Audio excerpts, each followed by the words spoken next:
Mas há um Deus nos céus que revela os segredos. Ele revelou o que vai acontecer no fim dos dias.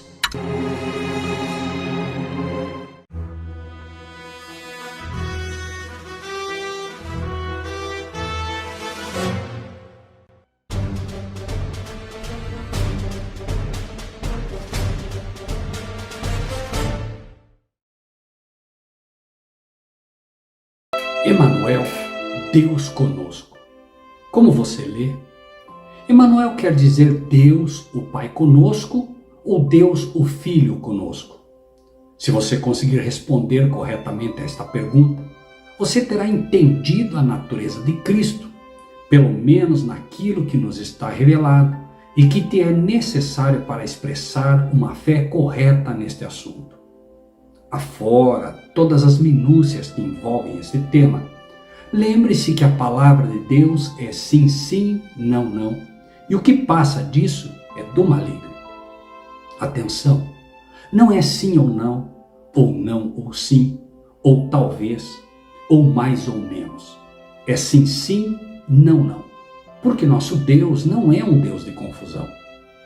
Mas se Deus não é um Deus de confusão, por que então há tanta confusão no meio evangelístico, protestante e inclusive em meio aos movimentos leigos sobre este assunto? A única razão é a mesma que sempre, em todas as eras, criou dogmas e teorias.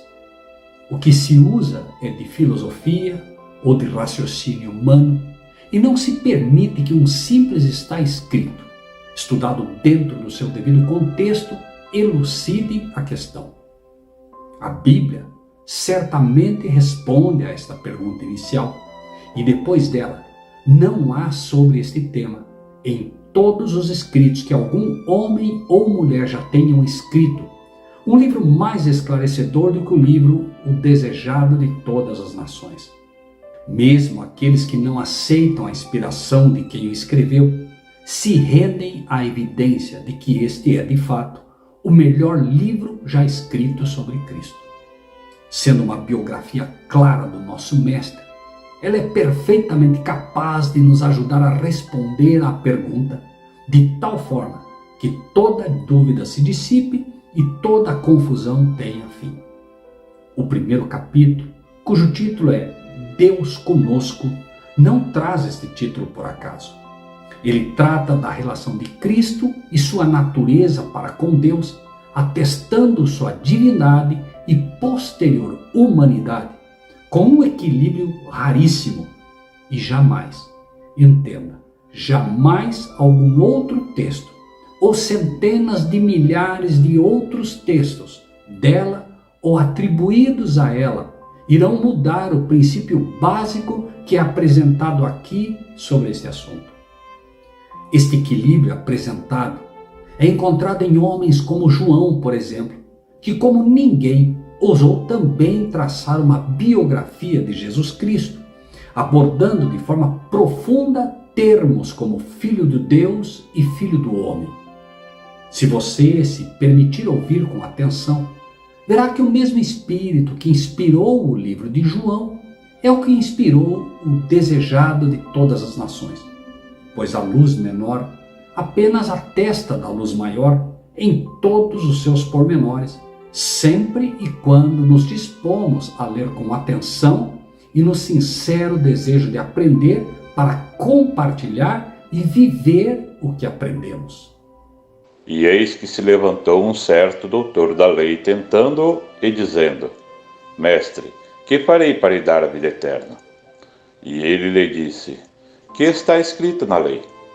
Como lês? Lucas 10, 25, 26. O que de fato está escrito? Como você lê? Quando você lê a Bíblia, ou quando você lê este capítulo, você tem certeza que está entendendo o que está sendo ensinado ali?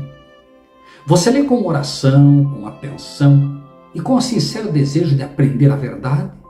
Ou você o lê de forma distraída Ou, o que é muito pior, como os fariseus e pastores modernos que apenas liam ou leem a Escritura para buscar textos que colaborem com o que querem crer. Você lê e relê com atenção, deixando que Deus, através da sua palavra, fale ao seu coração exatamente o que Ele quer te comunicar, ou você lê usando o seu critério para definir o que significa cada palavra ou frase. Permita-me dar alguns pequenos exemplos com palavras, a ver como podemos ser enganados pelo nosso próprio entendimento do que pensamos significar uma palavra. Quando você lê, por exemplo, resplandecer, você entende resplandecer ou você entende esplandecer? Quando você lê mundo, você entende mundo ou você entende terra? Quando você lê manifestar, você entende manifestar ou entende ser ou ainda entende revelar? São palavras que, embora muito próximas em seu sentido, não são iguais e podem te fazer entender de forma equivocada o que Deus realmente quer te ensinar, criando confusão sobre este e qualquer outro tema quando você estuda assim. Lembre-se que é exatamente por não permitir que a palavra de Deus seja recebida de forma simples e direta que dogmas como a Trindade nasceram, onde o Filho não é Filho, o Espírito não é Espírito, Deus não é Pai e Deus não é único. Lembre-se ainda que Jesus, ao indagar ao doutor da lei como ele lia, o fazia em resposta à pergunta sobre a vida eterna.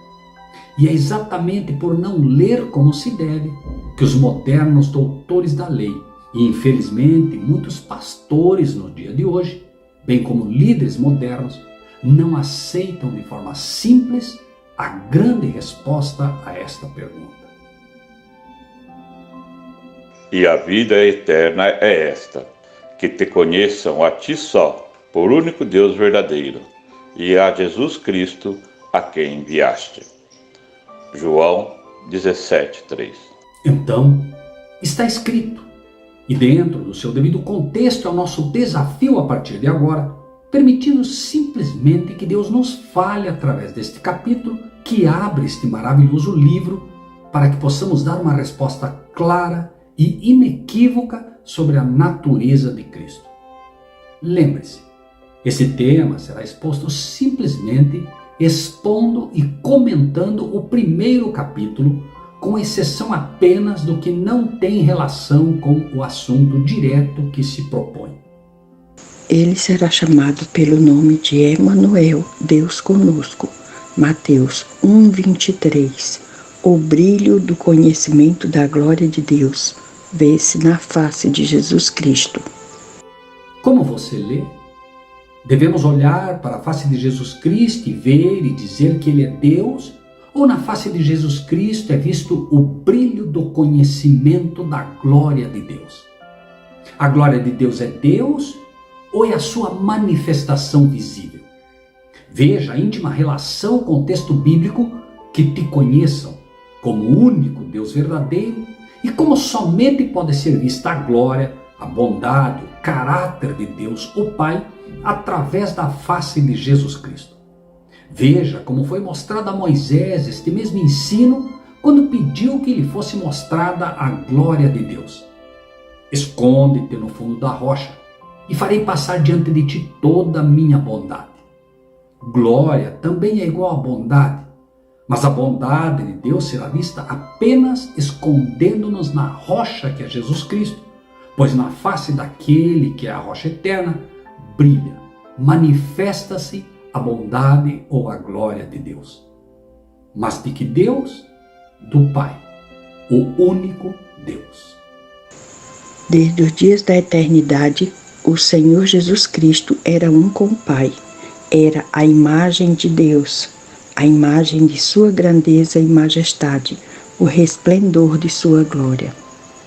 Como você lê? De eternidade a eternidade ou desde os dias da eternidade?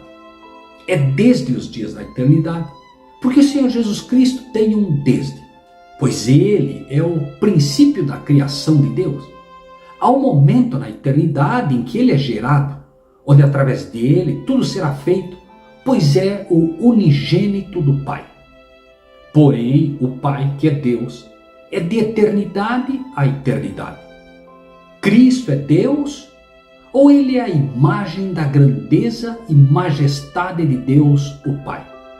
Ele é o esplendor da glória de Deus, ou ele é o resplendor da glória de Deus? Que diz o texto? Ele brilha para si mesmo ou resplandece a luz do próprio Pai? Prezado amigo, amiga, irmão ou irmã, vivemos tempos difíceis e muito em breve essas mensagens serão proibidas. O tempo de semear a palavra de Deus é agora. Se você acredita que essas mensagens são necessárias e te ajudam a crescer espiritualmente, ajude-nos, fazendo com que ela alcance a outros. Se você não é inscrito, inscreva-se no nosso canal. Se você já é inscrito, lembre-se do que disse Jesus: de graça recebeste, de graça dai. Separe pelo menos 10 amigos seus, convide-os e inscreva-os no nosso canal. Apenas 10 amigos. Somos hoje em 13.000 neste canal. Se cada um de nós colocar 10 pessoas, seremos em 130.000 e vamos alcançar muito mais pessoas com esta mensagem. Lembre-se, o profeta não tem honra em sua terra. Então, é mais fácil que a pessoa por quem você luta para que aceite a verdade presente possa aceitar a mensagem vindo de outra pessoa. Faça a sua parte, colabore com o reino de Deus, compartilhe e que Deus seja contigo.